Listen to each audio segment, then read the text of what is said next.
Então está tendo cada vez mais uma necessidade grande da gente estar organizando todo esse legado que nos foi deixado e que a gente sente que precisamos compartilhar isso e, enfim, cada vez menos ver essas pessoas com tantas dúvidas em relação a quem foi Paulo Leminski.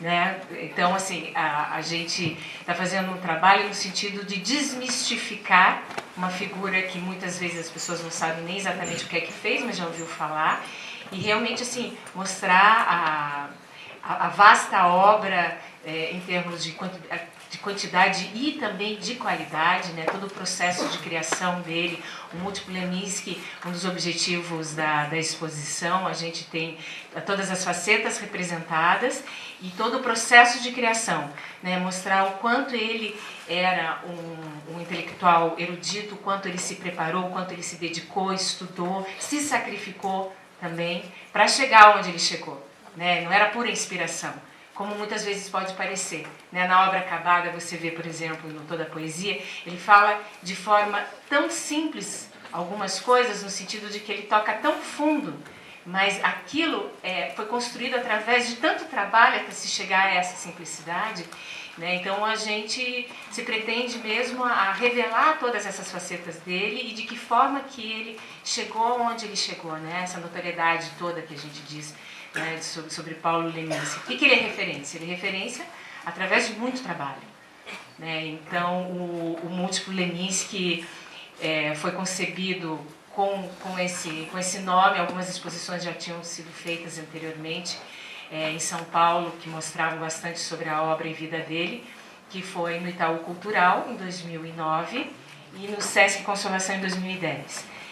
E a gente sempre quis trazer essa exposição para Curitiba, e daí passou-se um tempo, a gente já tinha até começado a desistir dessa ideia, quando surgiu o convite do MON, do Museu Oscar Niemeyer, para a gente fazer a curadoria dessa exposição, só que aí se deparou com o espaço todo que a gente teria disponível. Então a gente estava saindo do Itaú Cultural de São Paulo, que tinha 120 metros quadrados, para preencher 1.700 metros quadrados.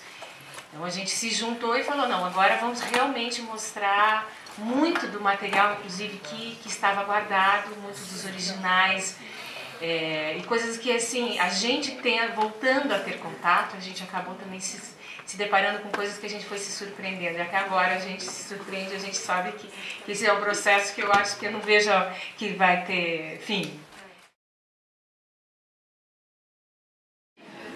Nesse processo todo de formação musical, eu fui estudando sobre patrimônios musicais e edição, enfim, todos aspectos de arranjo e etc. E me dei conta que em casa eu tinha um patrimônio que estava precisando de cuidados. Então, esse lado de como a música acabou projetando, né, a obra do Paulo nacionalmente em primeiro lugar. E ele começou a fazer tocar sozinho, criar sozinho, aprendendo a tocar violão. Ele era autodidata no violão e passou a vida inteira aprendendo a tocar violão. E nesses processos de estudar o violão e etc., ele tinha ideias musicais, porque no final das contas ele era um grande criador, né? Então ele era criador. Quando ele ia fazer publicidade, ele tinha um texto extremamente original, no jornalismo, idem, na poesia, idem, no ensaio. Ele sempre tinha uma busca incessante, né, pelos aspectos criativos. Então, nada do que ele fazia era sem sal. É impressionante como ele estava, ao mesmo tempo, inserido no rock em Curitiba, nesse cerne do rock em Curitiba, compondo com o pessoal do Blindade com a Chave, e, ao mesmo tempo, ele está interessado no trabalho que está acontecendo em São Paulo, que é conhecido como Vanguarda Paulista. E o Paulo inclusive disse numa entrevista para o Aramis Milache, tem disponível na internet, é bem interessante essa entrevista, que ele fala, que o Aramis pergunta para ele, fala assim, nossa, mas você tem tantas obras musicais por aí, tanta gente está te gravando, você não vai se lançar musicalmente? Ele fala, eu não tenho tempo para a indústria cultural, eu tenho uma obra para construir. E aí eu entendo muito bem o que ele está falando, porque todo o aspecto musical ia despender um outro tipo de energia, outros tipos de mecanismos que ele realmente ia ter que ficar imerso nisso, se envolver com isso, para virar um intérprete da própria obra, e que não era o foco dele. O foco dele era criar. Esse discurso das editoras de que poesia não vende era muito pior. As editoras só investiam em poesia de mortos consagrados. Até parece que foi isso que foi feito agora, né? Mas era seríssimo isso.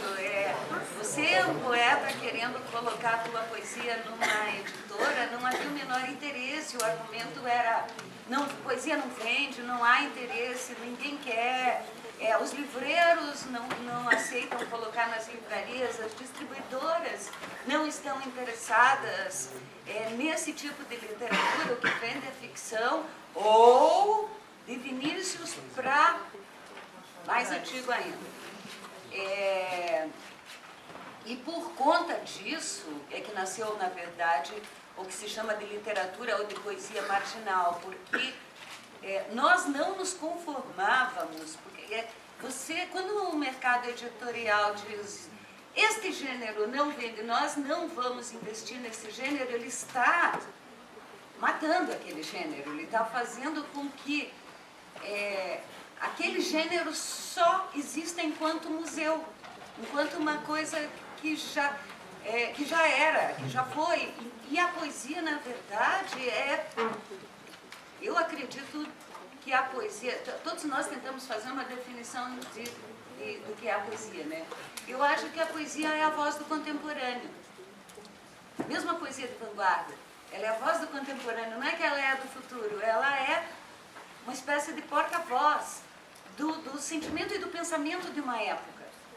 E aí, se você diz que ela não vende, isso é, se você não investe nos novos, o que você está fazendo? Você está congelando a cultura naquele gênero. Veja que coisa, né? Aquilo, Dionísio. Aqueles livrinhos feitos assim, independentemente, a duras custas, não havia interesse de editora nenhuma, aquilo deu nisso que vocês estão vendo agora. Aí diz assim, por que aqui você atribui sucesso? A qualidade.